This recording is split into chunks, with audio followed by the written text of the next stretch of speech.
সব মামলা নিষ্পত্তি হলেই বিএনপির ভারপ্রাপ্ত চেয়ারম্যান তারেক রহমান দেশে ফিরবেন বলে জানান দলটির মহাসচিব মির্জা ফখরুল ইসলাম আলমগীর। তারেক রহমান সবাইকে বিজয় ফলপ্রসূ করতে ও নির্বাচনের জন্য প্রস্তুত হওয়ার আহ্বান জানান।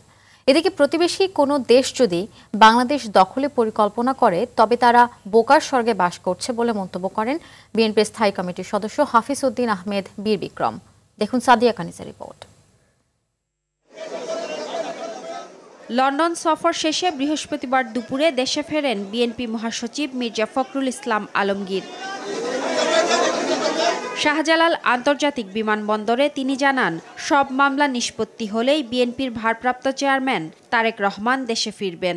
বাংলাদেশ ভারতের সমস্যা আলোচনার মাধ্যমে সমাধান হবে বলে আশা করেন বিএনপি মহাসচিব। ওনার যখন সুযোগ হবে, অর্থাৎ আপনার মামলা মোকদ্দমাগুলো শেষ হয়ে চলে আসবে, এই বিজয়কে ফলপ্রসূ করতে হলে অবশ্যই সবাইকে ধৈর্য ধরে কাজ করতে হবে।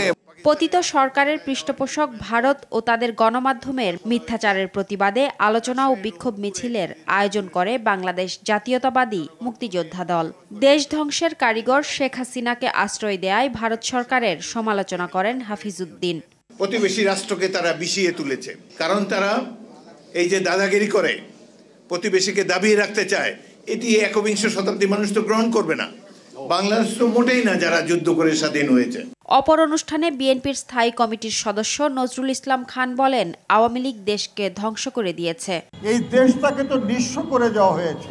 বছরে 16,000 কোটি ডলার বিদেশে পাচার করেছে। চুরি করা তো অন্যায়, কিন্তু এরা সেই অন্যায়ের পাশাপাশি এই টাকা বাইরে পাঠানোর অন্যায়ও করেছে। ভারত সরকার যদি মনে করে তাদের কথা মতো দেশ চলবে, তবে তাদের এমন চিন্তা অমূলক বলে মন্তব্য করেন বিএনপির যুগ্ম মহাসচিব রুহুল কবির রিজভী। যাত্রাবাড়িতে শহীদ পরিবারের মাঝে সহায়তা প্রদান অনুষ্ঠানে একথা বলেন তিনি।